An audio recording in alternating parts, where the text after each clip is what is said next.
Have you ever looked at the government and thought it is running smoothly? Well, there's a glimmer of hope on the horizon. The Department of Efficiency, this new department announced by President Donald Trump, is here to take on the bloated bureaucracy and give it a much-needed makeover. They're tackling wasteful spending to make the government work for the people again. No more taxpayer dollars vanishing into a black hole of bureaucracy or waiting in line for hours just to file some obscure paperwork.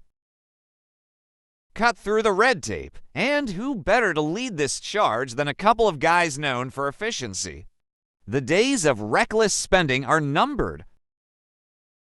First on the agenda, identifying and eliminating those programs that sound good on paper but in reality are about as useful as a screen door on a submarine.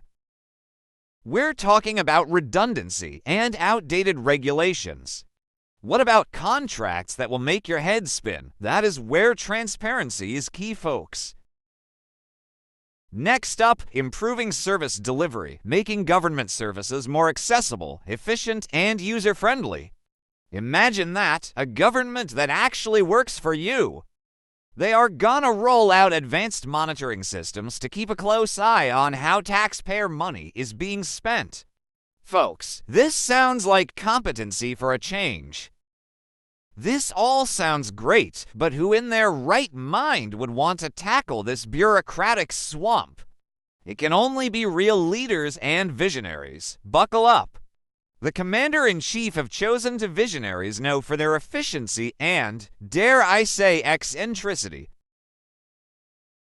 The tech titan himself, Elon Musk, who wants to send us to Mars and make electric cars cool, is no stranger to shaking things up and challenging the status quo, and he's bringing that same energy to the Department of Efficiency. We likewise have the biotech entrepreneur and author Vivek Ramaswamy, known for his sharp intellect and innovative thinking, is all about finding practical solutions to complex problems. Together, these to make up a formidable duo ready to take on the government's inefficiencies and bring it kicking and screaming into the 21st century. Overhauling a massive system entrenched in waste, fraud, and corruption just isn't going to be a walk in the park. There will be resistance, so prepare. There will be pushback, massive pushback. Think about it, folks. If you've been profiting from a broken system for years, you're not going to welcome change with open arms. Certain individuals and groups who have grown accustomed to the status quo won't be too happy about rocking the boat. And then there's the issue of job losses. Positions are deemed redundant, but hey, change is never easy, right? However, if the Department of Efficiency can successfully navigate the challenges, the potential benefits for taxpayers and the country as a whole could be enormous. The demand for accountability is critical to restoring public trust and reliability in governance. The public's growing frustration stems from the perception that individuals who evade punishment or receive undeserved pensions perpetuate a culture of impunity. There is strong justification for cutting government spending to curtail corruption, waste, and fraud.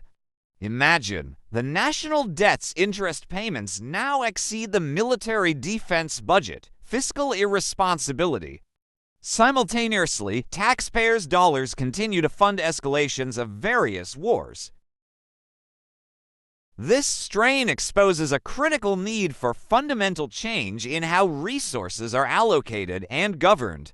The abuse of entrusted power weakens democratic institutions and imposes costs that country can no longer afford. Transparency in government spending, including campaign finances, is essential for ensuring that public resources are used ethically and effectively. What kind of trouble would the country be in if Kamala won the presidency? Her emotions went through over $1 billion in 15 weeks. Reforms must prioritize enhanced oversight with strict audit to track expenditure, ensuring they align with national priorities, eliminating unnecessary programs and unjustified drainage from the public funds. It is an injustice to burden the taxpayers into social and financial instability. Taxpayer funds are not an entitlement for exploitation, but a resource for national progress.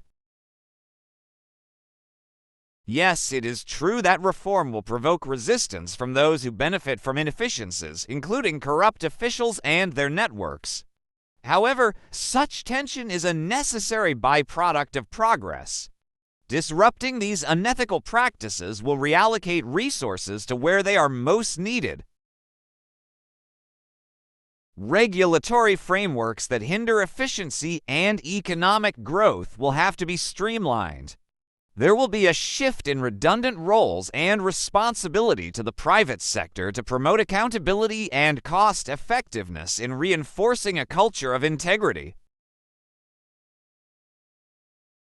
Corruption weaken oversight with lack of transparency, where fraud flourish, allowing inefficiency to be a tool for complex bureaucracy and stagnation, justifying larger budgets and emergency funding, diverting funds for personal gain. Loopholes in government process have made the taxpayer dollars very vulnerable to manipulation in siphoning funds from the public coffers. Citizens pay the price in financial loss and diminished quality of life as funds meant to benefit society are either stolen or wasted in profiting from inefficiency, undermining accountability and obscuring transparency to facilitate fraud is the corruption resistance of the beneficiaries.